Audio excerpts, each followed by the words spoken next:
Hello, everybody.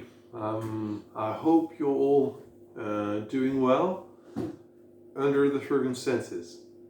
Well, today, because I'm mostly going to speak about methodology, I will be speaking French.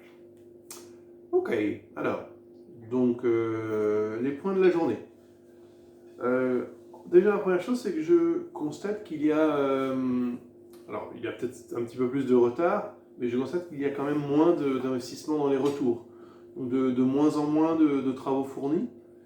C'est un petit peu préoccupant dans le sens où si on n'a pas une pratique régulière, ça risque d'être dommageable à certains. Alors vous allez sûrement être au courant de manière plus ou moins formelle, je ne sais pas tellement, mais les recommandations officielles sont de l'ordre de 3 ou 4 heures de travail par jour, de travail scolaire j'entends, maximum. D'accord ? Donc l'idée c'est que même s'il y a, on ne peut pas faire une journée de travail comme on fait au collège, il faut quand même garder un minimum. Donc n'oubliez pas l'anglais, voilà. Alors, moi en retour, ça m'encourageait à penser au fait que souvent, le long de l'année, il y a des élèves qui me demandent Monsieur, il y a cette chanson qui m'intéresse, est-ce que je peux faire ceci Monsieur, est-ce que je peux faire un exposé sur cela ou est-ce que je... Tout est le bienvenu. Évidemment, dans cette période un peu compliquée, si vous avez des choses qui vous intéressent particulièrement, des passions, des documents, des choses qui vous interpellent et sur lesquelles vous avez envie soit de communiquer avec moi, soit de faire quelque chose, un texte ou alors un audio ou quelque chose, de me renvoyer pour avoir un retour de ma part, je serais plus que ravi de le faire. N'hésitez pas. C'est vraiment le... Je ne sais pas si dans votre scolarité, il y aura un moment où ça sera le davantage bienvenu quand c'est temps troublé de confinement. Donc, quelque chose qui vous intéresse, n'hésitez pas, n'importe quel travail, communiquez avec moi, pratiquez au maximum. D'ailleurs, à ce sujet, je pense qu'il est très bon de préciser que j'ai distribué à tout le monde une fiche de conseils pour de l'entraînement. J'avais intitulé ça Comment améliorer son anglais en autonomie. Je crois que c'est un des tout premiers documents que je vous ai donnés, qui sont distribués dans tous les cahiers. Je vous invite à y jeter un œil. J'essaierai de la remettre en ligne sur Pronote, ça peut donner des idées. Mais c'est surtout pour vous dire que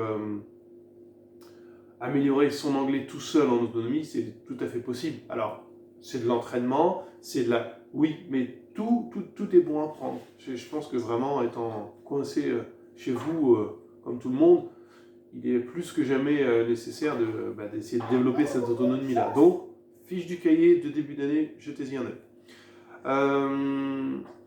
Voilà pour ça. D'autre part, en ce qui concerne la deuxième tâche, donc celle qui était à me rendre vendredi, il y a plusieurs choses. La première, c'est que je constate quelque chose qui est tout à fait normal dans l'apprentissage d'une langue, enfin dans l'apprentissage de l'anglais, soit une petite confusion entre les voyelles courtes et les voyelles longues.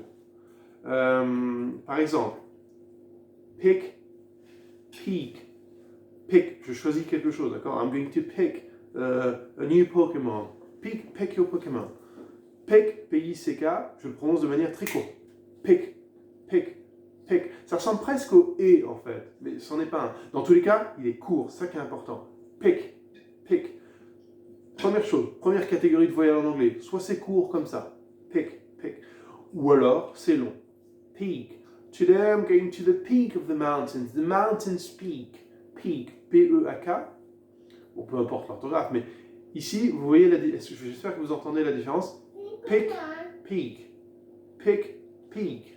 Ça, c'est une des clés de l'accent anglais, de pouvoir vraiment isoler les deux. Pourquoi c'est particulièrement difficile pour nous en tant que francophones? C'est parce qu'en fait, en français, si on regarde notre son I, mais il est exactement au milieu, le pic. D'accord? Pick, peak, le pic. En anglais, rappelez-vous qu'on n'est jamais comme dans ce qu'on prononce en français. On est soit plus court, soit plus long. Voilà, très important. Je vous mettrai une fiche de rappel à ce sujet dès que possible sur Pronote. Autre chose, évidemment, règle absolument fondamentale, règle où plutôt principe. Bon, le principe de l'accent tonique en anglais.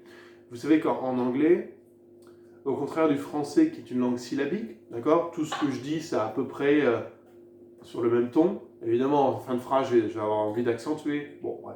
Mais plutôt syllabique, d'accord, plutôt tout sur le même palier, toutes les syllabes.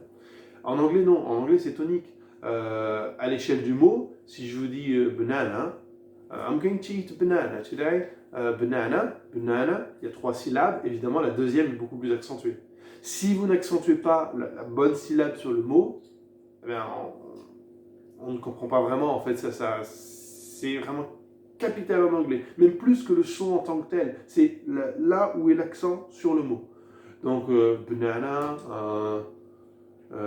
television, dinosaur, peu importe, tous les mots en anglais, quand vous regardez leur transcription phonétique, parce que très important quand vous préparez un audio, les mots-clés, de les chercher, d'aller écouter la transcription, comment ils se prononcent. Vous mettez votre mot, je ne sais pas moi, banana, vous mettez phonetics, ou alors pronunciation English, banana, pronunciation English, et vous avez tout un tas de sites.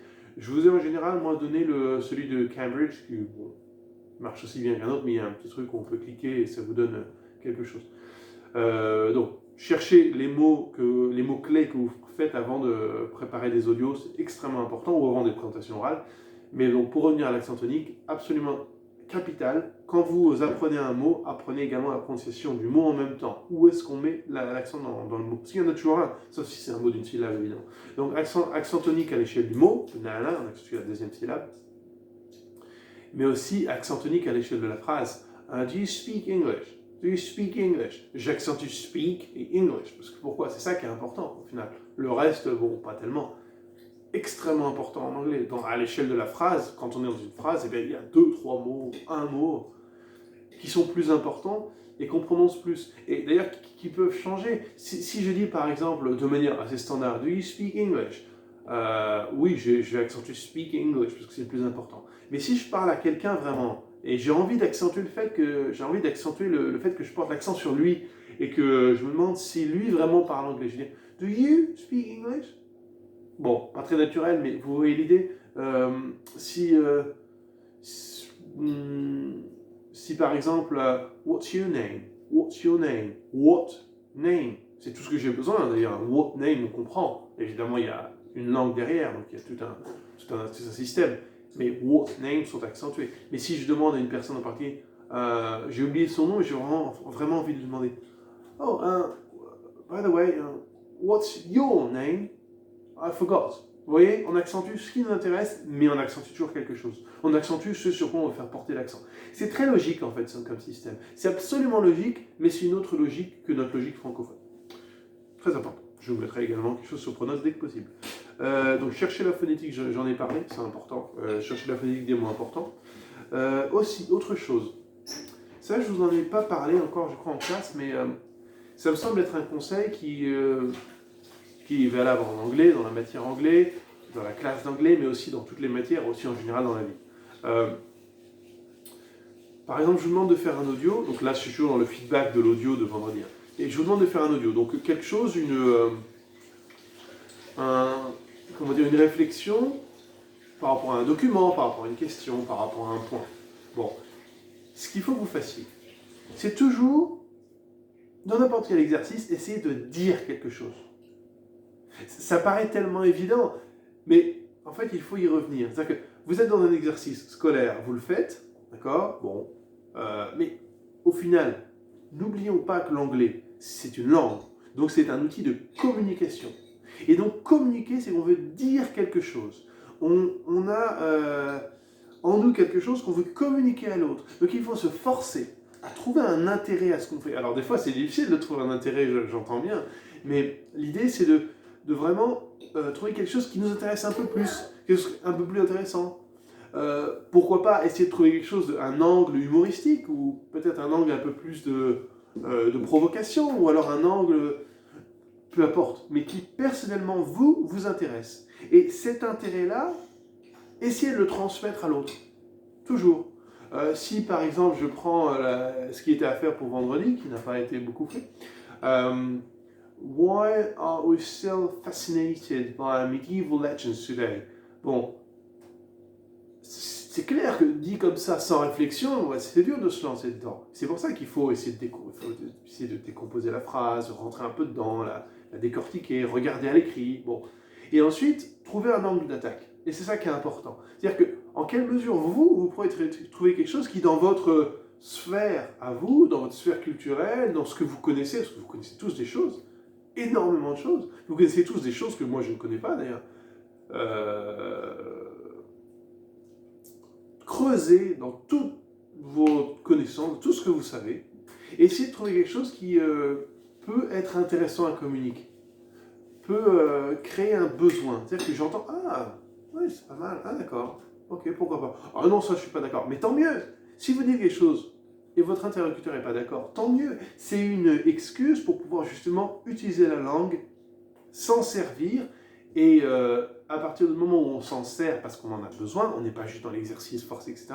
On s'en sert parce qu'on en a besoin, alors là, c'est transcendé. Vous comprenez? Là, l'exercice de langue devient un exercice humain, un exercice social. Et du coup, vos compétences en langue, évidemment, elles s'améliorent. Et en plus, l'exercice est réussi de toute manière. Parce que s'il y a communication, s'il y a compréhension de l'élève et communication vis-à-vis de l'enseignant, l'exercice est forcément réussi. Et il y aura forcément progression dans la langue. Bon, j'ai un peu digressé, je suis allé un peu plus loin.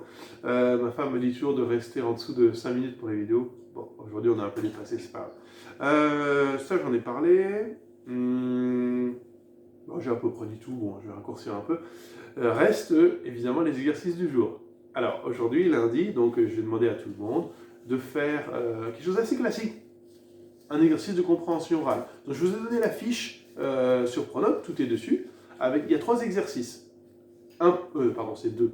2.1, 2.2, 2.3. Alors, c'est ce que je vous demande de faire.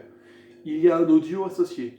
L'audio est assez facile, vous allez voir. Là, aujourd'hui cette semaine, on va dans le plus simple. D'accord? On va essayer de se rassurer. On va faire des choses un peu plus faciles. Mais on va les faire, c'est ça qui m'intéresse, d'accord? On va les faire. Donc vous me le faites, cet exercice. Si possible, vous me le scannez, vous me faites une petite photo et vous m'envoyez en mail. Le mail, c'est toujours le même. Voilà, c'est à peu près tout. J'espère que vous serez nombreux à vous engager dans un travail. Si vous avez besoin de communiquer pour quoi que ce soit, si vous avez des questions par rapport à n'importe quoi, n'hésitez pas. Le mail est là, je réponds au mail. Et voilà pour aujourd'hui. Je vous remercie de votre attention. Thank you very much. Thank you for listening. And I wish you all a good day and a very good week. Bye bye everybody.